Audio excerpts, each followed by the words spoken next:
मैं भीमराव अंबेडकर। आज से 133 साल पहले 14 अप्रैल को मेरा जन्म हुआ था। कुछ ही दिन बाद मेरा जन्मदिन आ रहा है। मैंने इस देश के लिए, यहाँ के दलित एवं पिछड़े समाज के लिए क्या किया, उसका मुझे जिक्र करने की जरूरत नहीं है, पर एक बात से मेरा दिल दुखता है और वो मुझे आज कहना है। आपको ये वादा करना है कि आने वाले 14 अप्रैल से पहले जो मैं आपको कहूं उसका आप खुद पता करें। आजकल इंटरनेट पर गूगल सर्च करने से सब मिलता है। मेरे बारे में तो इंटरनेट भरा पड़ा है, बस आपको अपने मोबाइल फोन में गूगल सर्च करना है। मेरा जन्मदिन आने से पहले मैं जो आपको बता रहा हूं उसकी हकीकत का खुद पता लगाएं। पहली बात, जब पूरे देश के सब बड़े लोग कांग्रेस पार्टी में होना अभिमान की बात मानते थे, तब भी मैं कांग्रेस पार्टी में नहीं रहा। दूसरी बात, मुझे आजाद भारत का पहला कानून मंत्री कांग्रेस में ना होते हुए भी इसलिए बनाया गया क्योंकि वो मेरी काबिलियत थी, क्योंकि उस टाइम देश का संविधान और दूसरे बहुत से कानून बन रहे थे।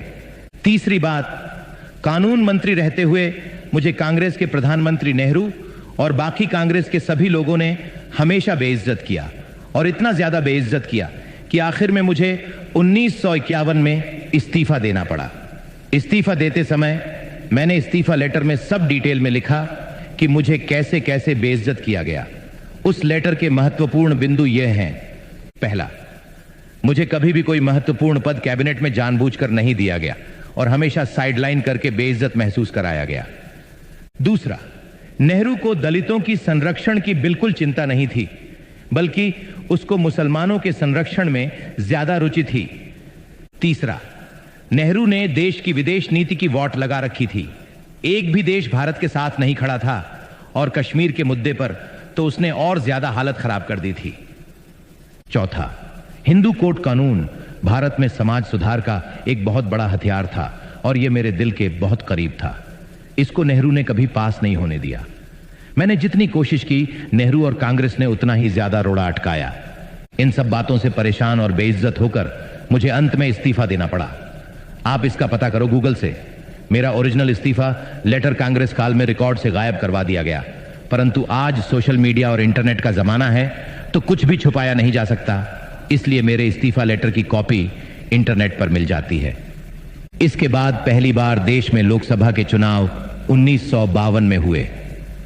मैं चुनाव जीतकर भारत की पहली लोकसभा में जाना चाहता था।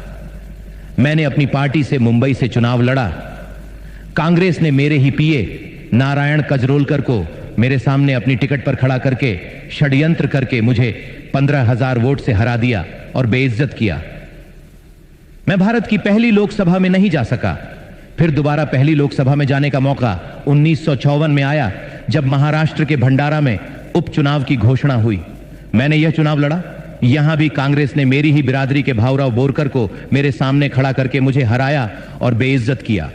नेहरू और कांग्रेस ने मुझे देश की पहली लोकसभा में घुसने ही नहीं दिया, और दूसरी लोकसभा के चुनाव से पहले मैं देह छोड़ चुका था।